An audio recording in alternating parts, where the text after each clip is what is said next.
골로새서 1장 24절입니다. 1장 24절부터 2장 5절까지입니다. 오늘 이 본문은 교회를 위해서 일꾼을 세우신 그 하나님에 대한 이야기를 하고 있습니다. 우리가 어제 말씀에는 예수 그리스도는 누구시며 어떤 일을 하셨는가 하는 것을 봤는데, 그 예수 그리스도가 교회의 머리다, 그분이 근본이고 그분이 천하 만물의 으뜸이다 하는 이야기를 봤습니다. 그리고 그 복음 위에 너희가 굳게 서라 하고 23절에 마무리를 했죠. 그리고 23절 맨 끝에 보면은 이 복음은 천하 만민에게 전파된 바요 나 바울은 이 복음의 일꾼이다 하는 이야기로 마쳤어요. 그리고 오늘 이 본문 24절 이하는 그 나, 복음의 일꾼된 나에 대하여서 좀 더 설명을 하는 그런 내용이 쭉 나오죠. 하나님께서 나를 세우신 목적이 뭐냐? 이 나는 바울인데 이 바울은 23절 끝에 복음의 일꾼이니까 이 바울, 나, 그리고 복음의 일꾼 같은 거죠. 그럼 복음의 일꾼이라고 생각할 수 있는 사람들은 전부 다 오늘 이 본문이 말하는 이런 삶을 살고 이런 목표를 가지고 있어야 한다라고 말할 수 있습니다. 그렇게 29절까지 이야기를 하고 2장 1절로 5절에서는 그리스도, 하나님의 비밀이신 예수 그리스도에 대한 이야기로 이야기를 마칩니다.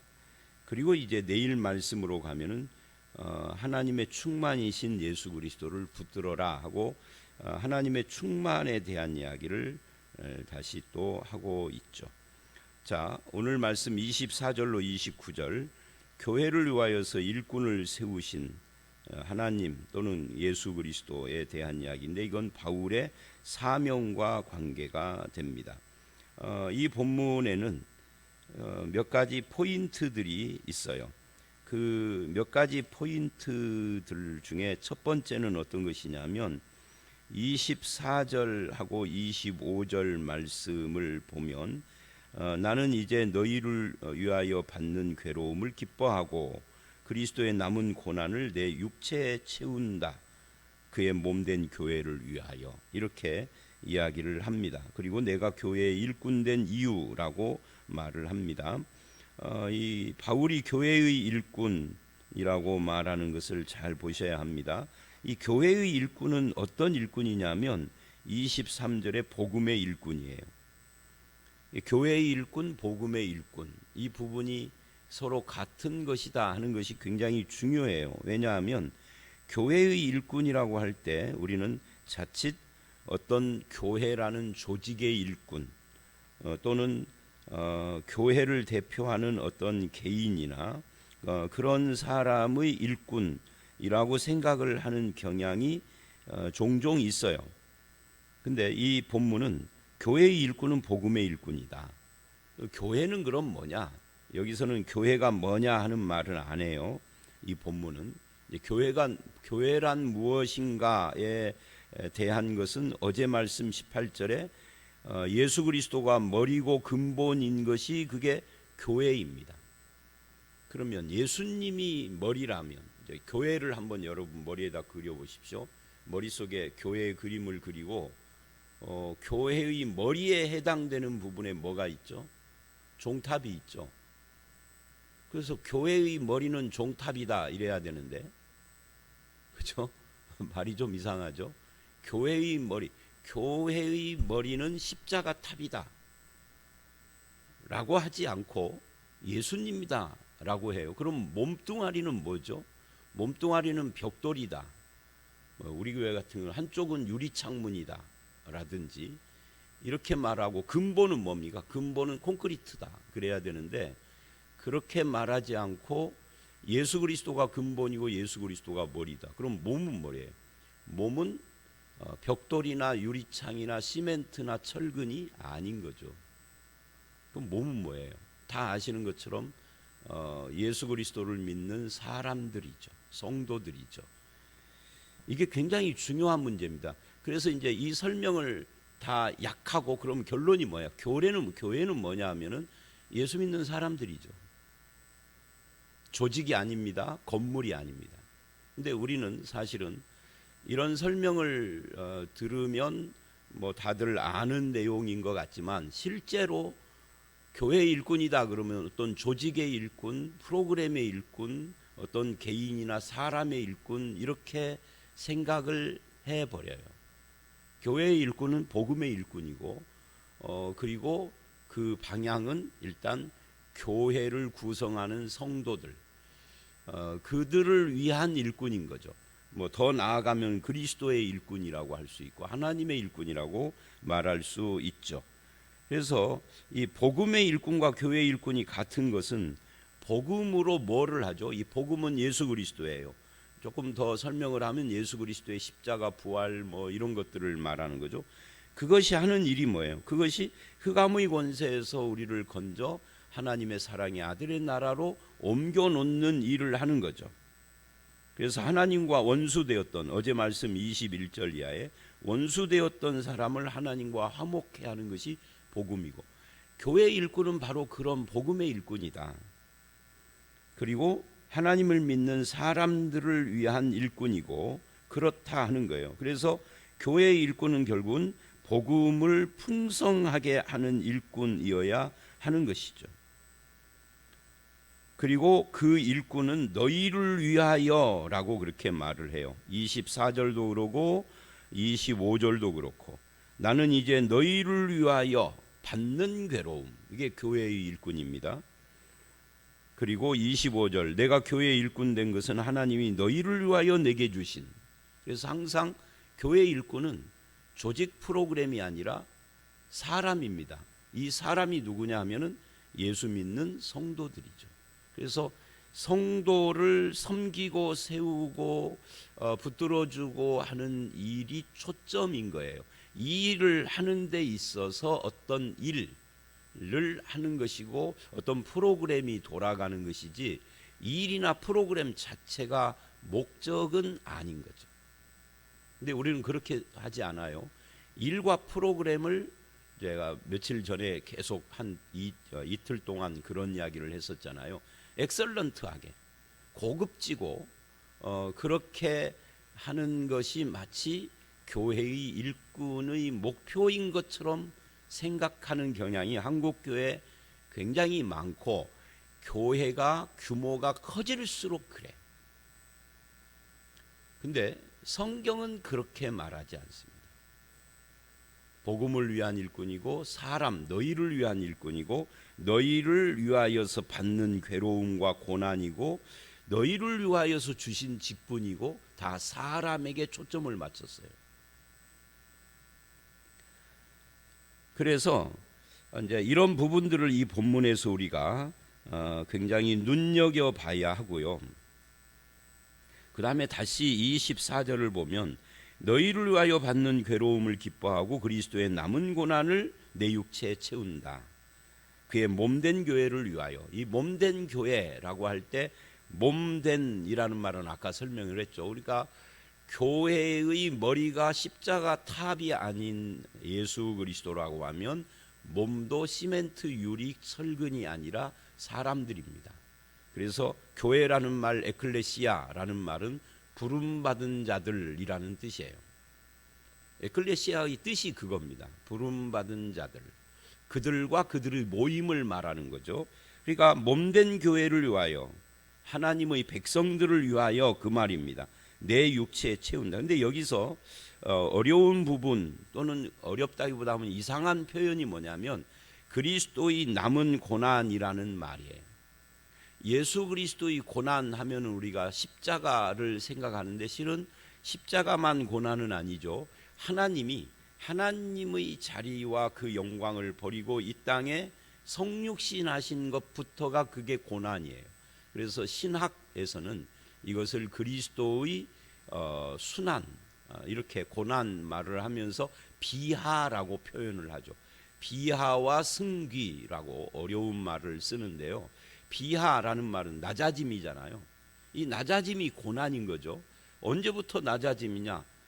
십자가가 아니라 성육신한 그때부터 십자가에 죽어 무덤에 묻히기까지, 이게 다 비하, 그리고 낮아짐, 고난, 이렇게 표현이 되는데, 거기서 부활하는 것부터는 이제 승귀, 거기서 살아나셔서 승천하셔서 하나님 보좌 우편에 앉으시고 성령을 보내주시고 세상을 통치하시고, 이 두 단계로 나누죠. 그러니까 예수님의 고난은 성육신부터 해서 십자가와 무덤의 절정을 이루는데, 그 고난이 뭔가 부족한 부분이 있는 것처럼 남은이라는 표현을 썼다라는 거죠. 남아있는 고난. 근데 이 본문 말고 다른 성경, 신약 성경에서는 그리스도의 고난을 완전한 것이라고 합니다.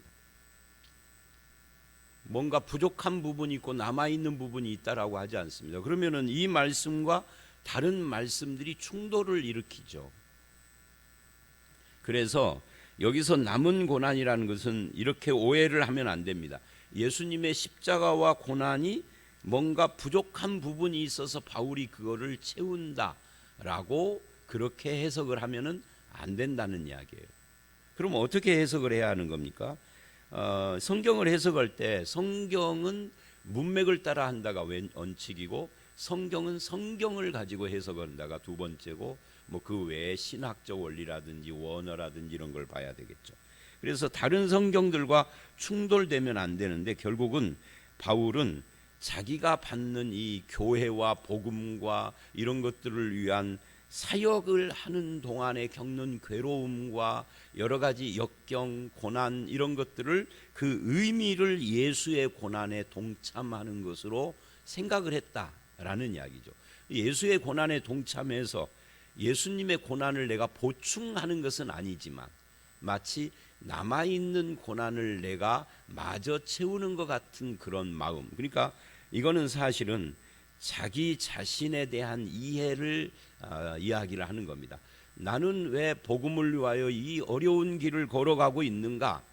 그것은 예수 그리스도의 고난에 동참하는 것이다. 왜 동참을 하느냐? 그것은 너희를 위하여, 교회를 위하여, 몸된 교회를 위하여. 그렇게 지금 이야기를 하는 겁니다.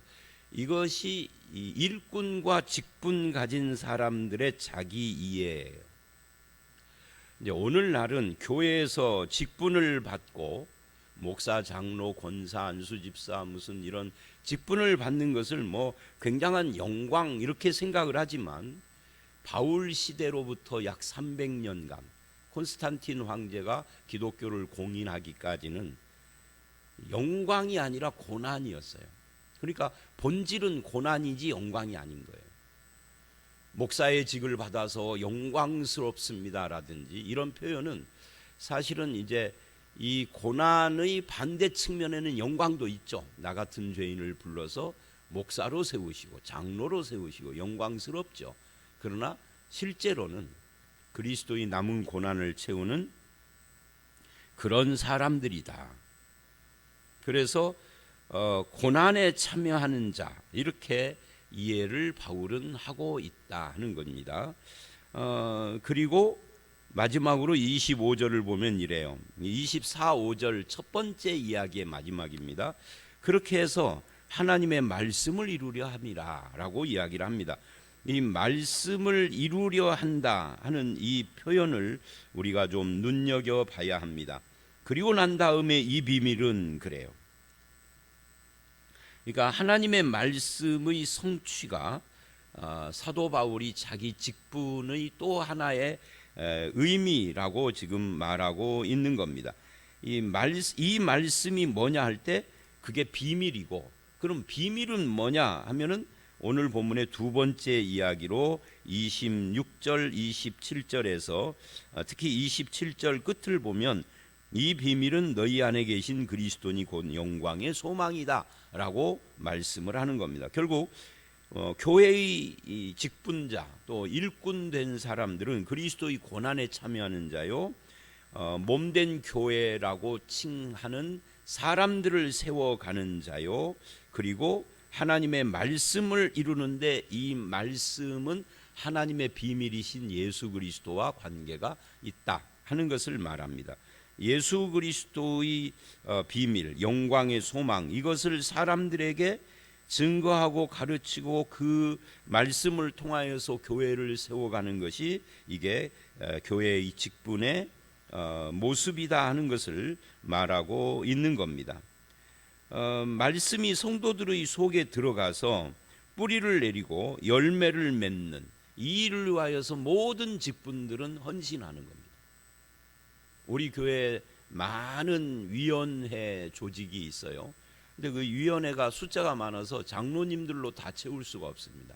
그래서 뭐 집사님들도 위원장을 하기도 하고 그러는데 그 모든 위원회들, 뭐 해외 선교, 국내 선교, 특수 선교, 뭐 그 외에도 찬양, 예배, 뭐 주일학교, 교육, 뭐 많이 있습니다. 뭐 차량위원회도 있고 주차에 관계되는 것도 있고 주방, 요즘은 뭐 코로나 때문에 주방이 거의 2년째 가동이 안 되지만 많은 부서들이 있습니다. 근데 그 모든 부서가 하는 일이 다른데 다 지향하는 목표점이 뭐예요? 하나님께 영광이라는 것은 다 공통적인 것이고 전부 다 그것이 지향하는 것은 몸된 교회를 세우는 것이다. 이 몸된 교회는 그럼 뭐냐? 건물이 아니라 사람이다. 그래서 그들을 위하여서 복음이 드러나게 하고 하나님의 말씀이 저들 속에서 뿌리를 내리고 열매를 맺게 하는 일에 어떤 사람은 차량으로 봉사하고 어떤 사람은 주방에서 일을 하고 어떤 사람은 안내를 하고 어떤 사람은 주일학교에서 봉사하고 어떤 사람은 찬양을 하고 어떤 사람은 그러는 거죠. 근데 이 목표에 대한 인식이나 이해가 없이 그냥 하는 것은 그냥 일을 하는 거죠. 일을 하는 것이지 사역을 하는 것이 아닙니다. 뭐 사역이나 일이나 뭐 의미는 똑같은 것인데 그냥 일 짭하는 것처럼 일을 하는 것입니다. 그래서 이 본문은 지금 그 모든 교회의 일꾼된 사람의 목표 방향이 그리스도의 사람들과 교회, 즉 예수 믿는 사람들 그리고 말씀을 이루어가는 것이다 라고 말을 합니다. 이것을 비밀이라고 그래요. 그러니까 말씀이신 예수 그리스도, 비밀이신 예수 그리스도가 우리 속에서 풍성해져 가는 것, 이것이 직분자나 일꾼들의 일하는 방향이어야 하는 것이죠. 그래서 26절, 이 비밀은 만세와 만대로부터 감추어졌던 것인데 이제 나타났다, 성도들에게. 이 비밀이 뭐냐? 하나님이 이 비밀의 영광이 이방인 가운데 얼마나 풍성한지를 알게 하려 하심이라. 그러니까 이 비밀을 통해서 하나님의 뜻을 드러내고 이방인 가운데서도 하나님의 영광이 드러나게 하는 것인데 이 비밀은 그리스도다. 그 그리스도는 어디 있느냐? 너희 안에 계신다. 결국 교회의 일꾼은 예수 그리스도를 위하여 일하는 자들이죠. 예수를 섬기고 그 예수가 사람들 가운데 나타나고 그렇게 하는 것이 비밀을 맡은 자, 일꾼이다. 그래서 성도들은 내가 비밀을 맡은 자다 하는 의식을 가지고 있어야 합니다. 목사뿐만이 아니라 집사님들도 아니면 집사직분도 없는 그냥 성도라 할지라도 나는 그리스도라는 비밀을 가진 자요. 갖기만 한 것이 아니라 이 비밀을 위하여서 무엇인가를 하는 자들이다 라고 생각을 해야 합니다. 그래서 이제 28절 29절은 이 비밀이라는 말을 글을이라고 바꿨어요. 왜냐하면 이 비밀이 그리스도니까. 그래서 우리가 글을 전파하여 각 사람을 권하고 모든 지혜로 각 사람을 가르침은 각 사람을 그리스도 안에서 완전한 자로 세우려 함이니라. 그러니까 여기 보십시오. 각 사람입니다. 한 사람 한 사람을 그리스도 안에서 완전한 자로 세운다. 완전한 자라는 말은 완벽을 말하는 것이 아닙니다. 여기서 말하는 완전이라는 말은 그 온전이라는 말하고도 비슷하지만 성숙을 말하는 거예요. 그러니까 한 사람 한 사람을 다 예수 안에서 성숙한 신자로 세워가는 것이 일꾼의 목표다. 그러기 위하여서 뭐를 하느냐면 일한다 하지 않고 그를 전파하여라고 말을 해요. 예수 그리스도가 드러나는 것이죠. 사람을 세우는 것이 뭐냐 할 때 기도가 사람을 세우는 것인가, 예배가 봉사가 사람을 세우는가, 사람이 사람을 세우는가, 뭐 여러 가지 질문을 할 수 있는데 예수 그리스도가 사람을 세웁니다. 예수님은 하나님의 비밀이고 하나님의 말씀입니다. 그러니까 하나님의 말씀이 사람을 세웁니다.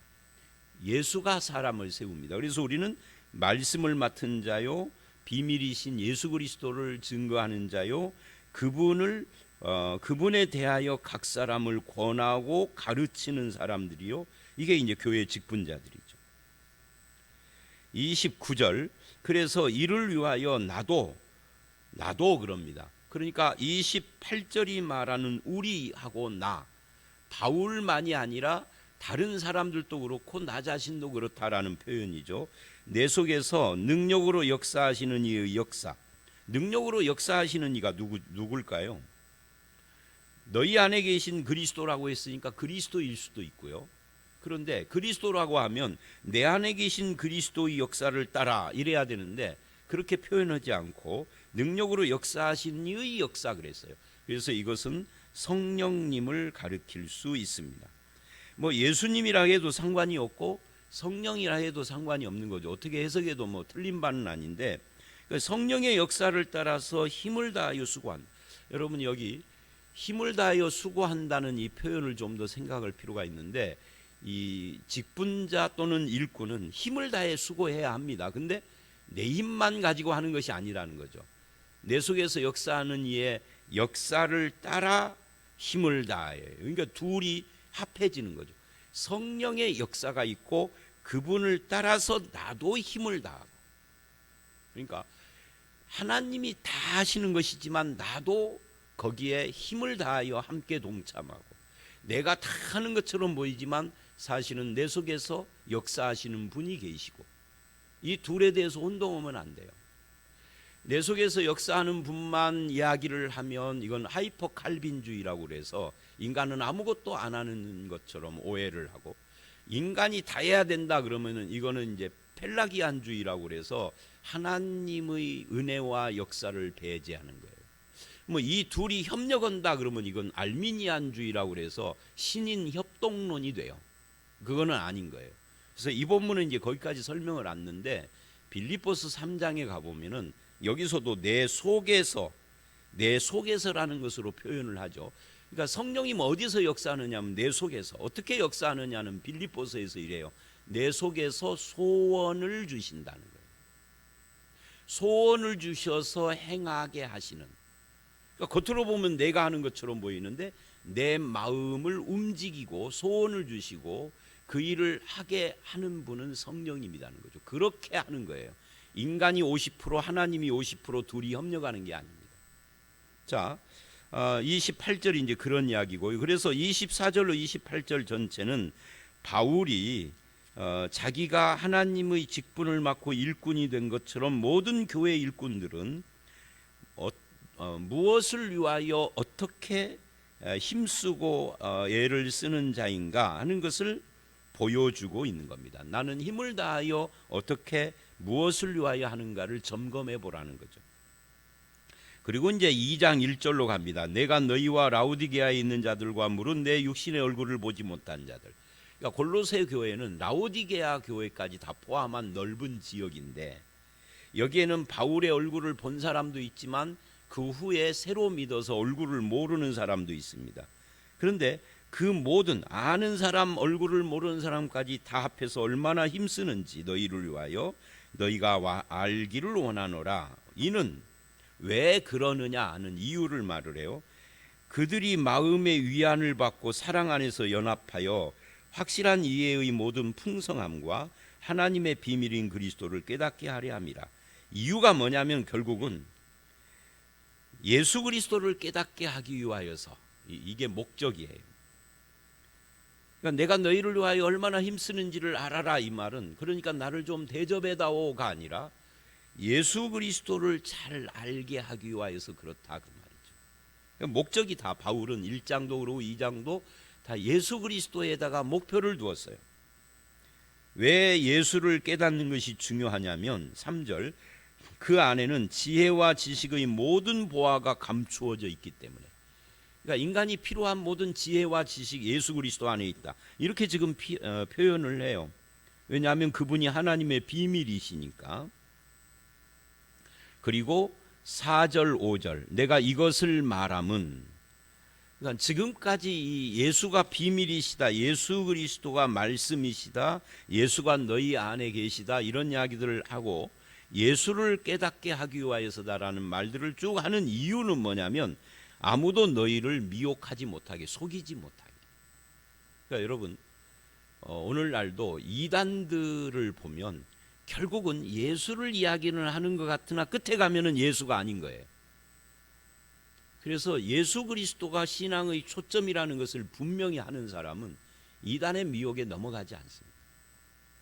신천지도 마찬가지예요. 신천지에서 돌아오는 사람들이 어디서 결정적으로 돌아오느냐면 구원은 오직 예수, 이걸로 돌아오는 거거든요. 근데 우리는 다 알고 있는 것인데 저들은 그걸 모르는 거예요. 그러니까 미혹되는 거죠.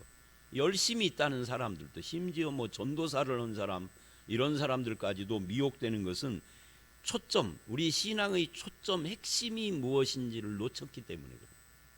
그래서 갑자기 뭐 이만희가 구원자가 되고 이상한 짓을 하는 거죠.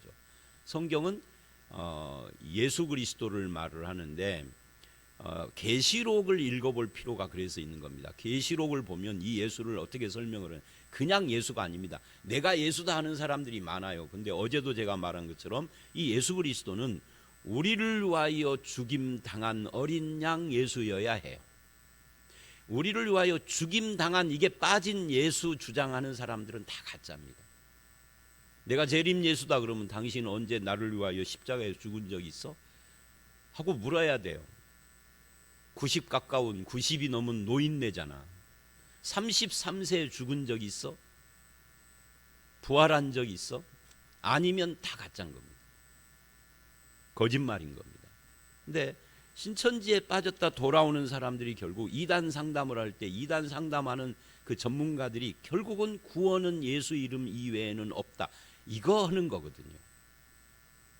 거기서 뒤집어져서 내가 잘못 알았구나, 아차 그러는 거예요. 그거 그 안에 있을 때는 모르는 거죠. 미혹받아가지고. 바로 그 이야기예요. 아무도 교묘한 말로 너희를 속이지 못하게. 초점은 하나님의 비밀이, 초점은 예수님이다. 이는 내가 육신으로 있으나 떠나 있으나, 그러니까 너희와 함께 있던 너희와 함께 있지 않던 심령으로 너희와 함께 있다 나는. 그래서 너희가 질서 있게 행하고 예수를 믿는 너희 믿음이 굳건한 것을 기쁘게 봄이라. 그러니까 그렇게 되기를 원한다 하는 거죠. 예수 안에 뿌리를 내리기를 원한다 그 말이에요. 자, 오늘 말씀 결론을 이렇게 내리죠. 여러분의 신앙은 하나님의 비밀이고 말씀이신 예수 그리스도 안에 뿌리를 굳건히 내리셨습니까? 그것을 확실히 점검해야 돼요. 그 다음에 여러분이 복음의 일꾼이 되고 교회의 일꾼이 된 것은 무엇을 위하여, 누구를 위하여입니까? 예수 그리스도와 그분을 믿는 사람들을 위하여입니다. 그래서 각 사람을 완전한 자, 즉 성숙한 자로 세워가는 것이 우리가 일꾼된 목표여야 합니다. 일 자체가 아닌 거죠. 이 일은 수단이요, 목표는 사람을 세우는 것입니다. 이 일을 위하여서 쓰임받는 저와 여러분들이 되고, 특별히 그 전에, 일꾼이 되기 전에 그리스도라는 이 예수 그리스도가 우리의 신앙의 뿌리로서 굳건히 세워지시기를 주의 이름으로 축원합니다. 함께 기도하겠습니다. 하나님, 교회의 일꾼이 된 이 일꾼의 그 목표가 무엇이며 무엇을 위하여 우리가 섬기는 자인가를 살펴봤습니다. 너희를 위하여 내가 직분을 받은 자요 일꾼이 된 것이고, 또 하나님의 비밀이신 예수 그리스도의 소망을 위하여서 우리가 주의 일을 감당하는 자인 것을 알았습니다. 나에게 맡겨진 각 사람을 그리스도 안에서 성숙한 자로 세워가는 일을 위하여 수고하게 하시고, 또 우리가 예수 그리스도라고 하는 믿음의 뿌리에 굳건하게 서 있는지를 늘 점검하게 하셔서 예수 그리스도 안에서 또 흔들리는 자가 되지 않도록 도와주시옵소서. 오늘날 수많은 미혹하는 자들이 있습니다. 그것을 분별하는 기준은 하나님의 말씀과 그리스도라는 것을 알았사오니 우리가 분별의 눈도 허락해 주셔서 늘 예수 그리스도와 동행하고 그분의 충만함으로 채워가는 그런 성도가 되기를 간절히 소원하올 때 예수님 이름으로 기도드렸사옵나이다. 아멘.